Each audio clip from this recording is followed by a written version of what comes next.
Nah, definisi dan konsep dasar. Layout responsif adalah pendekatan desain yang memastikan tampilan web tetap optimal di berbagai perangkat, mau di desktop, di tablet, atau di ponsel. Elemen utama dalam responsif adalah grid fleksibel, penggunaan media queries untuk menyesuaikan tampilan dan elemen seperti gambar atau teks yang dapat menyesuaikan ukuran layar. Bootstrap menjadi framework populer untuk mempermudah pembuatan desain responsif. Desain web responsif adalah pendekatan yang membuat tampilan website dapat menyesuaikan dengan berbagai ukuran layar perangkat. Konsep ini pertama kali diperkenalkan oleh Ethan Marcoux pada tahun 2010. Layout responsif adalah pendekatan desain yang memungkinkan website menyesuaikan tampilannya berdasarkan ukuran layar perangkat, memastikan tampilan web tetap optimal di berbagai perangkat, ya, desktop, tablet, dan ponsel.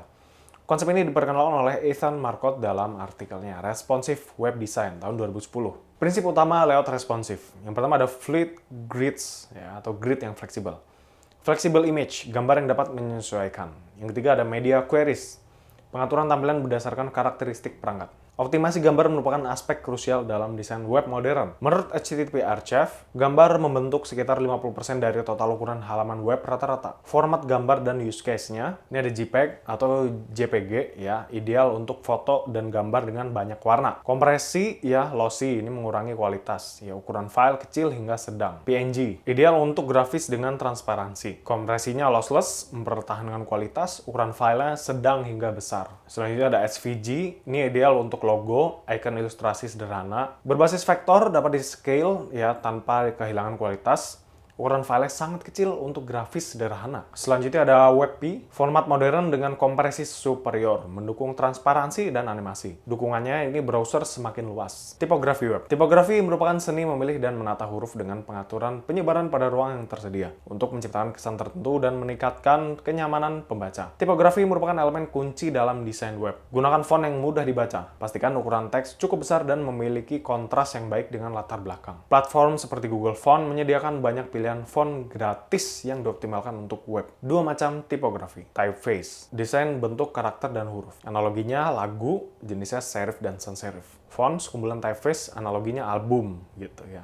Serif, tampilan yang bisa dibaca pada web walaupun low resolution. Sans serif tidak terbaca pada layar low resolution dan sulit terbaca. Desain untuk media sosial, ukuran gambar, teks, dan elemen visual. Evolusi dan konsep media sosial dalam desain. Media sosial telah mengubah cara kita berkomunikasi dan berinteraksi sejak kemunculan Friendster tahun 2002, MySpace di tahun 2003, Facebook di 2004, hingga era TikTok 2016. Dengan mempertimbangkan ukuran gambar, teks, dan elemen visual yang optimal untuk menarik perhatian audiens. Desain visual telah menjadi bahasa universal dalam komunikasi digital ini. Desain media sosial yang baik menciptakan dampak besar dengan biaya yang kecil. Dalam konteks ini, desain yang efektif adalah desain yang langsung menyampaikan pesan dengan cara yang menarik dan mudah dipahami. 2002 hingga 2010, era banner dan static image. 2011 sampai 2015, eranya mobile revolution. 2015 hingga sekarang, era video pendek, ya. Jenis-jenis garis dalam seni desain grafis. Setiap platform memiliki standar ukuran gambar yang berbeda. Ukuran yang tidak sesuai dapat menyebabkan gambar terpotong atau tampil buram. Pastikan gambar yang digunakan mengikuti rekomendasi ukuran masing-masing platform untuk hasil maksimal. Instagram, ya, ini feed postnya 1080 x 1080 pixel atau 1:1 mengotak. Ya, untuk sekarang feed post itu tampilannya adalah 4:5 ya, jadi nggak 1:1 lagi. Kalau untuk stories 1080 x 1920, 9:16 tegak dia videonya. Untuk carousel, ya, seperti yang saya bilang tadi, kalau untuk feed post 4:5 tinggal ke kanan aja kayak gimana. Reels itu masih 1080 x 1920 pixel. Untuk Facebook, ya, timeline itu 1200 x 630 pixel.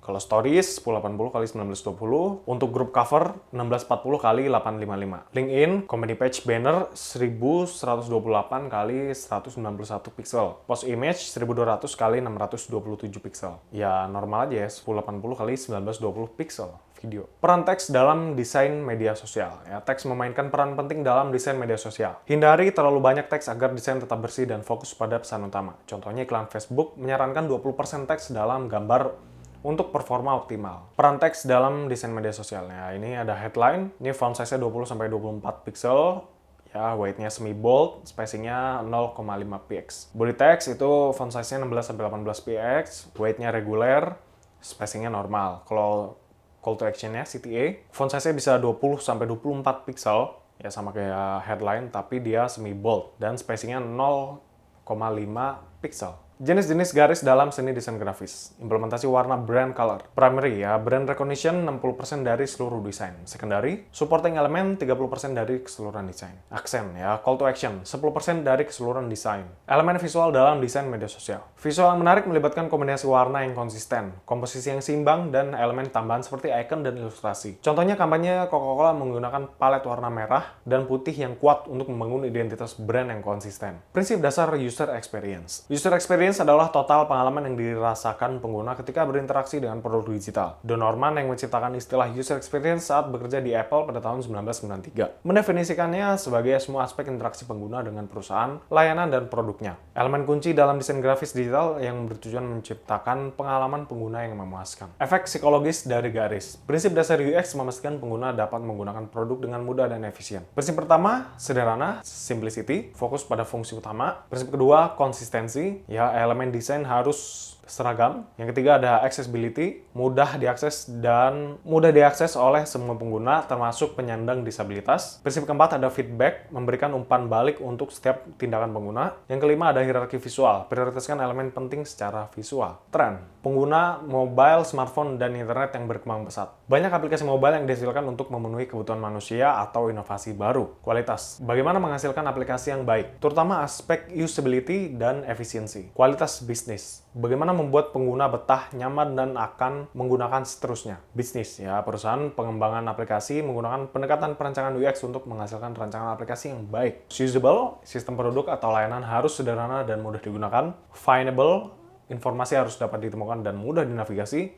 Valuable, layanan produk harus memberikan nilai. Useful, produk atau layanan harus berguna dan memenuhi kebutuhan. Desirable, gambar, identitas merek, dan si elemen harus membangkitkan emosi dan apresiasi. Accessible, harus dirancang sedemikian rupa agar semua pengguna tidak terkecuali disabilitas bisa menggunakan pengalaman yang sama. Yang terakhir adalah credible, mempengaruhi pengguna untuk percaya. Latihan membuat desain untuk postingan media sosial dan halaman. Metodologi desain web. Ya, di sini ada prototype dan testing. Perancangan desain web. Langkah pertama menentukan tujuan dan goal, ya, berdasarkan brief dari klien dan riset user. Langkah kedua adalah merancang sitemap, alur, proses halaman, navigasi, dan link interaksi ke halaman lainnya. Langkah ketiga, mencari referensi website. Website serupa untuk referensi desain dan UX. Yang keempat, membuat sketsa atau wireframe. Ya, gambaran kasar dari web yang akan dibangun. Langkah kelima, menentukan skema warna. Langkah keenam, menentukan lebar konten dan menggunakan sistem grid. Yang ketujuh adalah manajemen file. Oke, sekian aja di pertemuan 12 kita kali ini. Jika ada yang bingung, silahkan tanyakan di grup atau langsung komen aja di bawah.